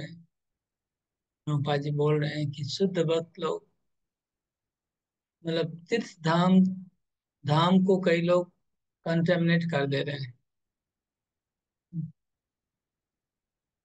अनहोली, होली प्लेस को अनहोली कर दे रहे हैं, पवित्र स्थान को अपवित्र कर रहे हैं कई लोग, और पवित्र धाम की हाँ, बदनाम भी करते हैं धाम का, लेकिन शुद्ध भक्त लोग फिर उनको भी पवित्र कर रहे हैं ऐसी जगह को।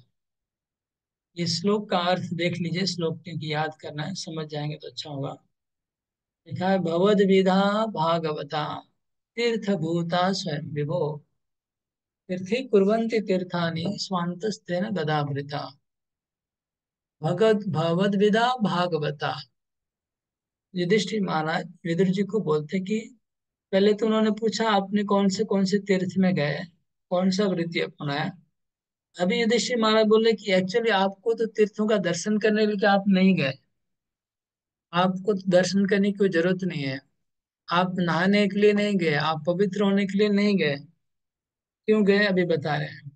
भगवद विदा भागवता, आपके जैसे, भगवद विदा मतलब आपके जैसे, भागवता मतलब महाभागवत, आप महाभागवत हैं। तीर्थ भूता स्वयं, आप स्वयं ही तीर्थ हैं। तीर्थ भूता स्वयं विभो, आप तो स्वयं ही तीर्थ हैं। हम्म, आपको कहीं जाने की जरूरत नहीं, आप खुद ही तीर्थ हैं। तीर्थी कुर्वन्ति तीर्थानि, आप तो तीर्थों को भी तीर्थ बनाते हैं। तीर्थी कुर्वन्ति तीर्थानि का मतलब आप तीर्थ को तीर्थ बनाते हैं, मतलब पवित्र जो तीर्थ है उसको पवित्र करते हैं विदुर जी जैसे लोग। कैसे कर पाते हैं?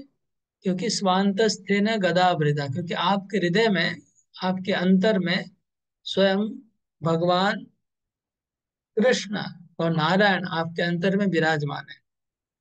क्योंकि भगवान नारायण उनके हृदय में हमेशा विराज करते हैं, इसलिए वो जब स्नान करेंगे गंगा, तो गंगा पवित्र हो जाएगी क्योंकि नारायण उनके हृदय में है।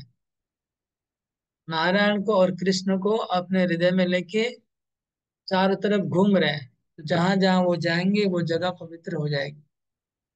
इसलिए ये श्लोक बहुत इंपॉर्टेंट है। इसका बहुत डीप मीनिंग है, थोड़ा और सोचने से और समझ में आएगा, सोचना पड़ेगा। हरे कृष्ण प्रभु, यहाँ भृता शब्द है धारण करने वाला, गदा भृता। गदा भृता धारण करने वाले, गदा को धारण, भृता। हाँ भृता मतलब धारण करने वाला, गदा धारण करने वाले, गदा को धारण करने वाले भगवान। अगला श्लोक। अपि न सूर्यगस्तात बांधवा कृष्ण देवता दृष्टा श्रुता वा यद्वा बपुर्यां सुखमाशते। धन्यवाद। हे चाचा, आप द्वारका भी गए होंगे। उस पवित्र स्थान में यदुवंशी हमारे मित्र तथा शुभचिंतक है, जो नित्य ही भगवान श्री कृष्ण की सेवा में तत्पर रहते हैं। आप उनसे मिले होंगे अथवा उनके विषय में सुना होगा। वे अपने अपने घरों में सुखपूर्वक है ना? तो अभी विदुर जी को युधिष्ठिर महाराज पूछ रहे हैं कि आप द्वारका होके आ रहे हैं कि नहीं, आप वहां भी यात्रा में गए थे कि नहीं, वहां की खबर थोड़ा बताइए। अ,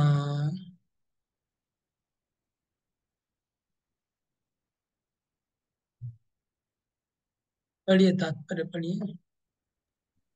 तात्पर्य।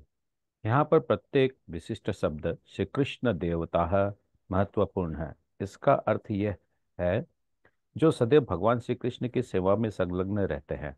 यादव तथा पांडव जो सदा ही भगवान श्री कृष्ण एवं उनकी विभिन्न दिव्य लीलाओं के विचार में मग्न रहते थे, वे सब के सब महात्मा विदुर के ही समान से भगवान के शुद्ध भक्त थे। महात्मा विदुर ने इसलिए गृह त्याग किया था जिससे वे पूर्णतया श्री भगवान की सेवा में लग सके, किंतु समस्त पांडव तथा यादव तो सदा ही श्री भगवान कृष्ण के विचार में डूबे रहते हैं। एतव उनके शुद्ध भक्ति गुणों में कोई अंतर नहीं है। शुद्ध भक्त चाहे घर में रहे या घर त्याग दे, उसका वास्तविक गुण तो भगवान श्री कृष्ण के विचार में अनुकूल रूप से मग्न रहता है। अर्थात भली भांति ये जानना कि श्री कृष्ण पूर्ण पुरुषोत्तम भगवान है।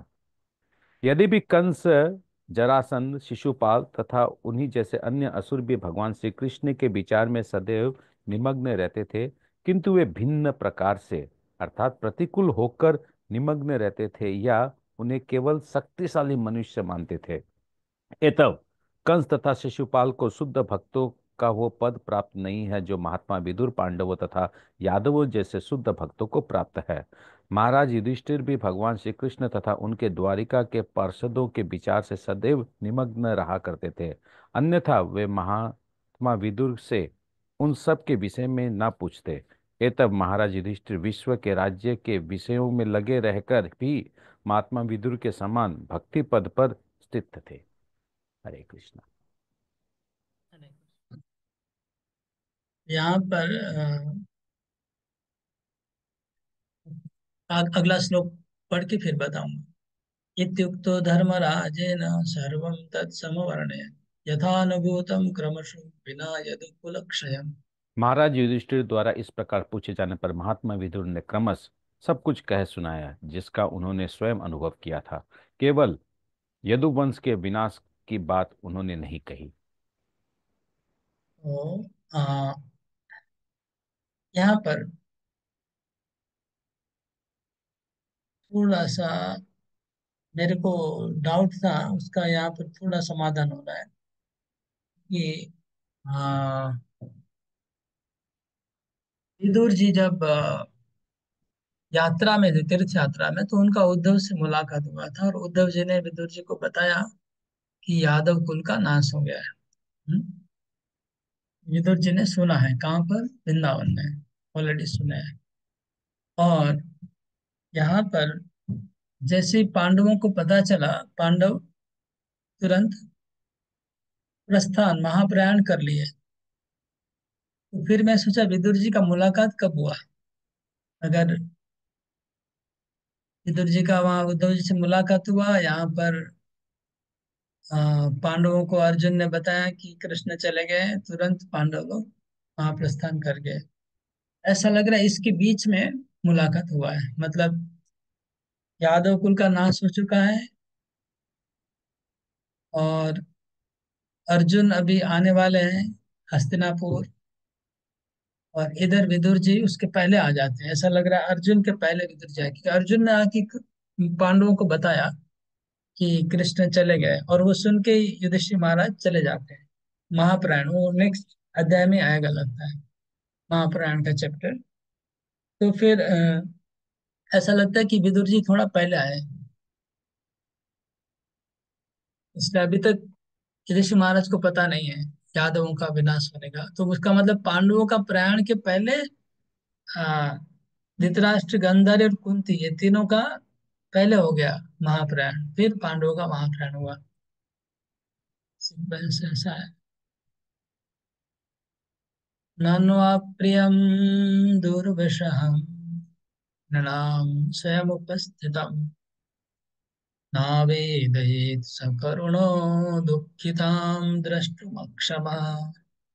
दयावान महात्मा विदुर पांडवों को कभी भी दुखी नहीं देख सकते थे। ये तब उन्होंने उस अप्रिय तथा अस असह्य घटना को प्रकट नहीं होने दिया, क्योंकि आपदाओं तो अपने आप आती है। आपदाएं तो है ना। अपने आप आती है। बड़ी तात्पर्य। तात्पर्य, नीति शास्त्र के अनुसार ऐसे अप्रिय सत्य नहीं कहना चाहिए जिससे अन्य व्यक्तियों को कष्ट हो। विपदा सदैव प्रकृति के नियम अनुसार स्वतः आती है। एतव इसका प्रचार करते हुए इसे अधिक उभारना नहीं चाहिए। महात्मा विदुर जैसे दयावान व्यक्ति के लिए विशेष रूप से प्रिय पांडवों के साथ व्यवहार करते हुए यदुवंश के विनाश जैसे अप्रिय घटना को उद्घाटित करना प्राय असंभव है, इसलिए उन्होंने जानबूझकर ऐसा नहीं किया। विदुर जी ने पांडवों को ये यादवों का विनाश होने का बात नहीं बताया। यद्यपि युधिष्ठिर महाराज ने पूछा, यादव लोग कैसे हैं? कृष्ण के बिना तो उनका कोई जीवन नहीं है, कोई जी नहीं सकता है, वो कैसे हैं? युधिष्ठिर महाराज ने, विदुर जी ने सब कुछ सुनाया, लेकिन ये नहीं सुनाया क्योंकि उनको दुख होगा पांडवों को सुन के। वो दुख देख नहीं पाएंगे, विदुर जी खुद ही नहीं देख पाएंगे उनका दुख को। इसलिए करुणावश उन्होंने वो दुख का बात नहीं बताया।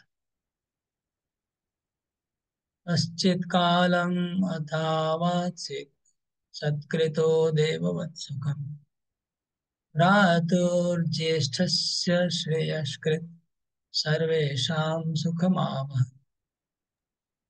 इस प्रकार अपने कुटुंबियों द्वारा देवतुल्य सम्मानित होकर महात्मा विदुर कुछ काल तक अपने बड़े भाई की मनोदशा को ठीक करने हेतु, प्रकार अन्य सबको सुख देते हेतु वहां पर रहे।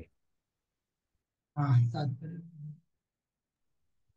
तात्पर्य, महात्मा विदुर जैसे महात्मा पुरुषों को सत्कार स्वर्ग के निवासियों जैसा होना चाहिए। उन दिनों स्वर्ग के निवासी महाराज युधिष्ठिर जैसे मनुष्यों के घरों में आया करते थे और कभी कभी अर्जुन जैसे व्यक्ति स्वर्ग लोक की यात्रा किया करते थे।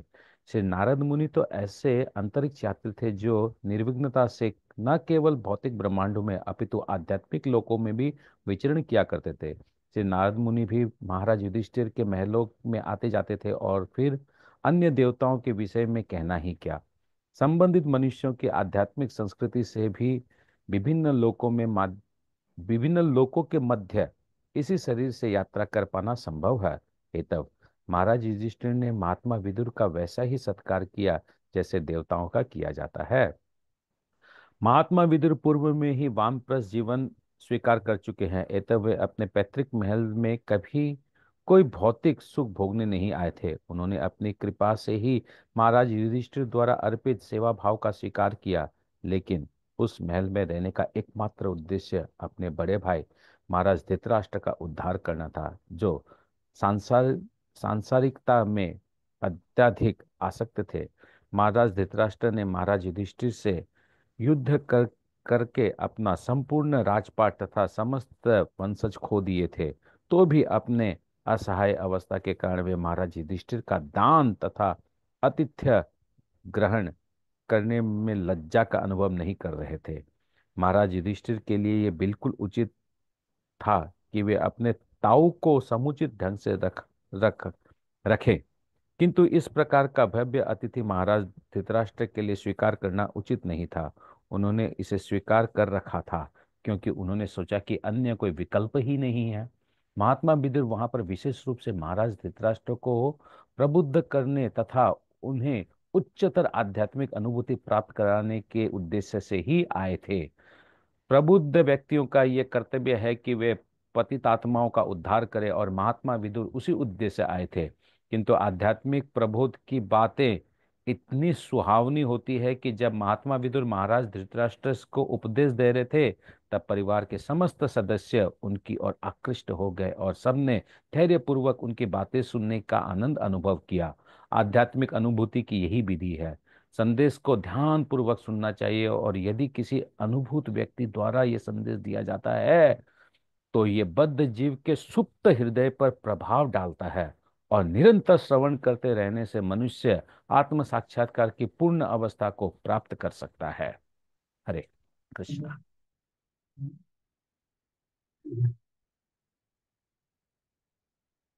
विदुर जी कुछ काल वहां रुके। उनका रहने का एकमात्र उद्देश्य था उनके बड़े भाई को मौका मिलने पे उनको क्लास देना, उनको सिखाना। मौका ढूंढ रहे थे। अभिव्रत अर्यमादंडम यथावत् अगकारिषु यावद्ददार शूद्रत्वं शापाद वर्ष शतम यमा। मांडू कमुनि के द्वारा स्थापित होकर जब तक महात्मा विदुर ने शूद्र का चरित्र निभाया, तब तक पाप कर्म करने वालों को दंडित करने हेतु यमराज के पद पर अर्यमा कार्य करते रहे। तो जब मांडूक मुनि के श्राप से यमराज को 100 साल का जो श्राप मिला, विदुर बन के आए, उस समय उनका पोजीशन खाली था। उस पोजीशन पे टेम्पररी नियुक्त किया गया था आर्यमा को। आर्यमा कौन है? आर्यमा पितृलोक के इंचार्ज है। पितृलोक और नरक लोक दोनों पास में है। उनका मतलब दोनों पड़ोसी पड़ोसी देश है। पितृलोक और नरक लोक पड़ोसी देश है दोनों। इसलिए हमने पड़ोसी को बुला लिया, धर्मराज ने आर्यमा को देखभाल करने के लिए। जैसे आप अपना घर छोड़ के जाएंगे तो कोई पड़ोसी को चाबी वाबी दे के जाते हैं, ऐसे ही यमराज जी जब आए तो आर्यमा को संभालने को देके आए थे, पूरी को। आर्यमा भी बहुत ही विशेष व्यक्ति है, फेमस। तात्पर्य पढ़िए। तात्पर्य: महात्मा विदुर शूद्र स्त्री की कोख से उत्पन्न होने के कारण अपने भाइयों महाराज धृतराष्ट्र तथा पांडु के साथ राज्य के उत्तराधिकार से भी वंचित थे। तो भले वे महाराज धृतराष्ट्र तथा महाराज युधिष्ठिर जैसे विद्वान राजाओं एवं क्षत्रियों के शिक्षक पद पर कैसे रह सकते थे? इसका पहला उत्तर यह है कि यद्यपि वे जन्म से शूद्र माने जाते थे, लेकिन क्योंकि उन्होंने श्री मैत्रेय मुनि के आदेश अनुसार आध्यात्मिक उन्नति के लिए संसार का परित्याग कर दिया था और उनसे आध्यात्मिक शिक्षा प्राप्त की थी, एतब वे आचार्य पद को ग्रहण करते हेतु पूर्णतया सक्षम थे। श्री चैतन्य महाप्रभु के अनुसार कोई भी व्यक्ति जो दिव्य ज्ञान का इस तत्व में निपुण है, वह चाहे ब्राह्मण हो या शूद्र, गृहस्थ हो या सन्यासी, गुरु होने हेतु योग्य होता है। यहाँ तक कि सामान्य नीति शास्त्र में अर्थात महान राजनीतिज्ञ या नीतिवद चाणक्य पंडित के मत अनुसार शूद्र में भी निम्न व्यक्ति के शिक्षा ग्रहण करने में कोई हानि नहीं मानी गई। यह उत्तर का एक अंश हुआ। दूसरा अंश यह है कि महात्मा विदुर वास्तव में शूद्र नहीं थे। उन्होंने मांडूक मुनि के शाप के कारण 100 वर्ष तक शूद्र की भूमिका निभाई थी। वे यमराज के वे यमराज के अवतार थे, जो 12 महाजनों में से एक थे और ब्रह्मा, नारद जी, शिव, कपिल, भीष्मदेव, प्रहलाद इत्यादि महापुरुषों के समान उच्च पद पर थे। महाराज होने के कारण यमराज का कर्तव्य है कि वे विश्व के मनुष्य को भक्ति संप्रदाय का उसी प्रकार उपदेश दे जिस प्रकार से नारद मुनि, ब्रह्मा तथा अन्य महाजन करते थे। किंतु यमराज सदैव अपने राज्य में पाप कर्म करने वालों को दंड देने के कार्य में ही व्यस्त रहते हैं। श्री भगवान ने यमराज को पृथ्वी से कुछ लाखों मीलों की दूरी पर स्थित एक विशेष ग्रह पर नियुक्त किया है, जहां वे मृत्यु के पश्चात भ्रष्ट जीवात्माओं को लेकर उनके पाप कर्मों के अनुसार उन्हें दंड देते हैं। ये तब यमराज को दुष्कर्म करने वालों को दंड देने के उत्तरदायित्व काम से ही फुर्सत नहीं मिल पाती थी। दुष्कर्म करने वालों की संख्या सत्कर्मियों से अधिक है। एतव यमराज को श्री भगवान द्वारा अधिकृत अन्य देवों की अपेक्षा अधिक काम करना पड़ता है, लेकिन यमराज तो श्री भगवान की महिमा का उपदेश देना चाहते हैं। एतव भगवत इच्छा से मांडुक मुनि के शाप के कारण उन्हें महात्मा विदुर के अवतार रूप में इस पृथ्वी पर आने का अवसर मिला और महान भक्त की तरह निरंतर श्री भगवान की सेवा में जुटने का अवसर मिला। ऐसे भक्त न तो शूद्र होते हैं न ब्राह्मण, वो सांसारिक समाज के ऐसे विभाजन से परे होते हैं जिस प्रकार श्री भगवान शुक्र के रूप में अवतरित होकर भी न तो शुक्र है और न ब्रह्मा है, वे समस्त सांसारिक प्राणियों से श्रेष्ठ है। कभी कभी श्री भगवान तथा उनके विभिन्न अधिकृत भक्तों को बद्ध जीवों के उद्धार हेतु निम्नतर प्राणियों की भूमिका निभानी पड़ती है, किंतु श्री भगवान तथा उनके शुद्ध भक्त दोनों सदैव दिव्य पद पर बने रहते हैं। जब यमराज इस प्रकार महात्मा विदुर के रूप में अवतरित हुआ, तो कश्यप तथा अदिति के अनेक पुत्रों में से एक अर्यमा ने यह पद संभाला। आदित्य गण आदित्य के पुत्र है और आदित्यों की संख्या 12 है। अर्यमा इन 12 आदित्यों में से एक है। ये तब महात्मा विदुर की अनुपस्थिति में 100 वर्ष तक यमराज के कार्यभार को संभालते हुए अर्यमा का चुनाव ठीक ही हुआ। निष्कर्ष यह है कि महात्मा विदुर कभी भी शूद्र नहीं थे, तो वह शुद्धतम ब्राह्मण से भी महान थे। हरे। तो यहाँ पर एक प्रश्न है कि विदुर जी को आ, शूद्र होने के बाद भी आचार्य का पद क्यों स्वीकार किया? तो पहला आंसर तो ये मिला कि आचार्य बनने के लिए जन्म का कोई योग्यता नहीं देखा जाता है। कृपा विप्र की बना से शूद्र कहने न है। यही कृष्ण तत्ववेत्ता सही गुरु है। उनको कृष्ण तत्व मिला था मैत्रेय मुनि से, इसलिए नेचुरली वो आचार्य बन सकते थे। जन्म। दूसरी बात है कि ये एक्चुअली शूद्र नहीं है, वो यमराज के अवतार है, टेम्पररी शूद्र का रूप कर रहे हैं। उसके बाद और एक बात है कि व्यासदेव के पुत्र है। ये तो उस प्रश्न का उत्तर में होगा। दूसरा प्रश्न, ये श्राप जो मिला है वो एक आशीर्वाद के रूप में है यमराज को। इसका कैसे आशीर्वाद के रूप में है, प्रभुपाद ने थोड़ा सा हिंट्स दिया और थोड़ा समझना है। आशीर्वाद इसलिए कि यमराज का काम अच्छा नहीं है ना। खाली लोगों को दंड देना दंड देना दंड देना, परेशान थे यमराज। तो उनको भी थोड़ा संकीर्तन प्रचार करने का इच्छा हुआ। प्रभुपाद जी ये बोल रहे हैं। तो प्रचार करने के बहाने से उन्होंने 100 साल का लीव मिला उनको। Actually अपना जो पोस्ट है, भयंकर पोस्ट है, उसमें इतना आनंद नहीं है पापियों को दंड देने वाले काम में, लेकिन पृथ्वी पे आके प्रचार करने में बहुत ज्यादा आनंद है। प्रचार करने के बहाने से उनको लीव मिला, प्रचार किया 100 साल। ये और एक बात है कि आशीर्वाद के बदले उनका एक्चुअली श्राप हो गया, आशीर्वाद ही था। ये हो गया प्रभुपाद जी का ये दो कमेंट्री। युधिष्ठिरो लब्धराज्यो दृष्ट्वा पौत्रं कुलन्धरम् रात्रिवे लोकपालाभिर्महोदय परया श्रिया।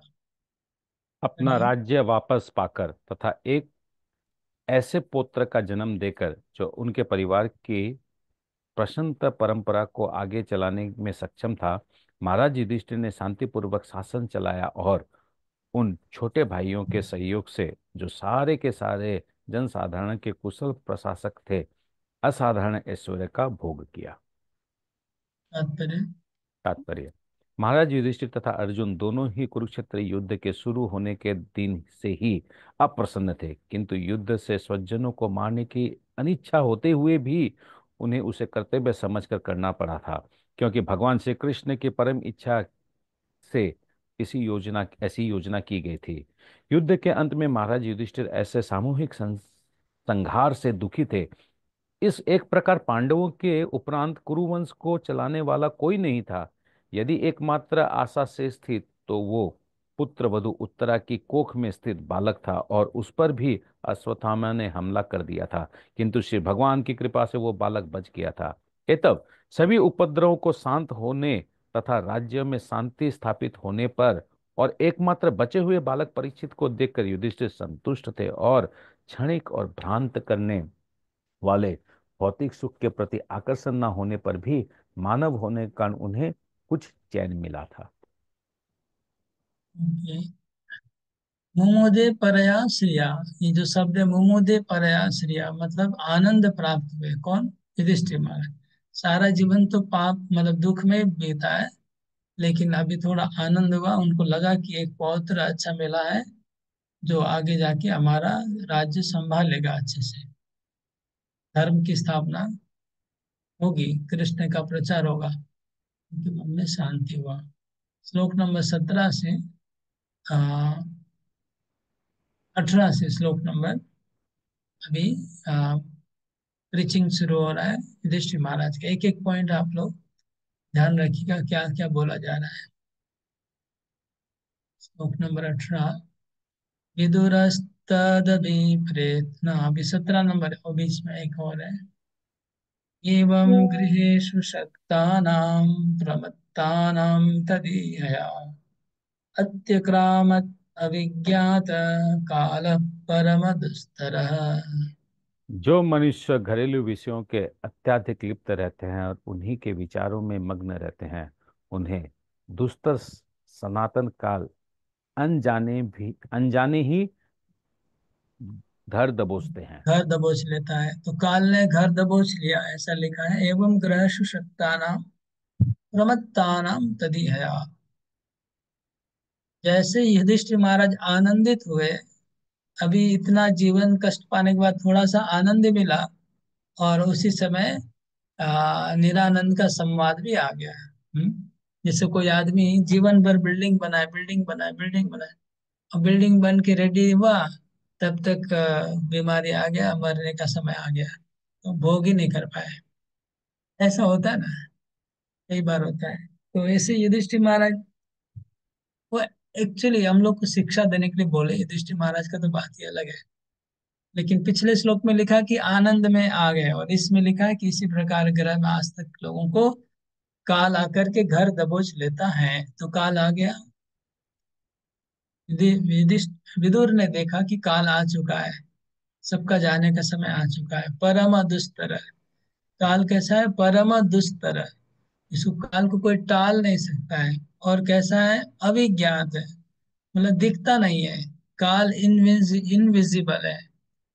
इनविजिबल है और इनविंसिबल भी है, मतलब दिखता भी नहीं और बहुत धार वाला भी है, काटने वाला। सबको काटता रहता है टाइम, काल। वो आ चुका। अत्यक्रामत, अत्यक्रामत मतलब दबा दिया घर आके। जैसे एक सांप व अजगर आके घर दबोच लेता है, ऐसे ही। तात्पर्य पढ़िए।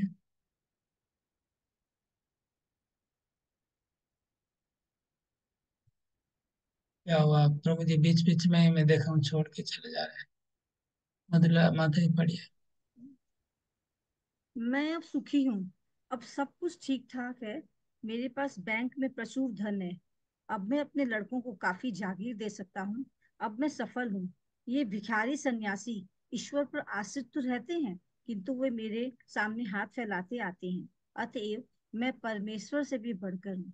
ये कुछ विचार है जो उन ये प्रमुख। देखिए, बहुत अच्छी बात लिखी है। एक व्यक्ति क्या सोचता है, भौतिकवादी व्यक्ति, मैं सुखी हूँ, मेरा सब कुछ ठीक चल रहा है, मेरा बैंक बैलेंस है, आ, मैं अपने बच्चों को बहुत आज को देख, ये सन्यासी तो भिखारी लोग हैं, वो लोग हमारे पास आके ठीक रहते हैं। ऐसा एक विचारधारा भौतिकवादी का। आगे बढ़िए। ये कुछ विचार हैं जो उन प्रमथ आसक्त गृहस्थों के मन में उमड़ते घुमड़ते रहते हैं, जो शाश्वत काल के प्रति अंधे रहते हैं। हमारी आयु सीमित है, और परम इच्छा से नियत किए गए काल के विपरीत इसे क्षण भी नहीं बढ़ा पाना संभव है। मनुष्यों के लिए ऐसा समय अत्यंत मूल्यवान है, और इसे सतर्कता से बिताया जाना चाहिए, क्योंकि अदृश्य रूप से बीते एक क्षण को कठिन कमाई से संग्रह किए गए हजारों सोने के सिक्कों से भी बदला नहीं जा सकता। मानव जीवन का प्रत्येक क्षण अंततः जीवन की समस्याओं को हल करने के निर्माण अर्थात बारंबार जन्म मृत्यु एवं 84 लाख योनियों में भटकते रहने से छुटकारा पाने के लिए है। यह भौतिक शरीर तो जन्म तथा मृत्यु, रोग तथा बुढ़ापे से ग्रस्त होता रहता है। जीव के समस्त कष्टों की जड़ है, अन्यथा जीव तो शाश्वत है। न तो वह कभी जन्मता है, न कभी मरता है। मूर्ख लोग इस समस्या को भूल जाते हैं। उन्हें पता नहीं होता कि जीवन की समस्याओं को किस तरह हल किया जाए। उल्टे वे क्षणिक पारिवारिक झंझटों में उलझे रहते हैं, और उनकी समझ में यह नहीं आता कि शाश्वत समय अदृश्य रूप से बीतता जा रहा है। उसकी सीमित आयु हर क्षण घटती जा रही है, और जन्म मृत्यु एवं रोग तथा बुढ़ापे के चक्कर की सबसे बड़ी समस्या जो कि त्यों बनी रहती है, ही भ्रम कहलाता है। किंतु जो व्यक्ति भगवान की भक्ति में सेवा के प्रति जागरूक रहता है, उस पर यह प्रभाव नहीं डाल सकता। युधिष्ठिर महाराज तथा उनके भाई पांडव सभी भगवान श्री कृष्ण की सेवा में लगे रहते थे, और उन्हें इस भौतिक जगत के मायावी सुख के प्रति तनिक भी आकर्षण न था। जैसा कि हम पहले बता चुके हैं, महाराज युधिष्ठिर भगवान मुकुंद मोक्षदाता भगवान की सेवा में अचल थे। अतएव उन्हें स्वर्ग में उपलब्ध जीवन के सुख का भी आकर्षण न था। ओके। रखते हैं। एक्चुअली तात्पर्य बहुत बड़ा है ये भी, लेकिन ये सिंपल बात है जो हम लोग कई बार पढ़ चुके हैं। नया कुछ नहीं है। मुझे लग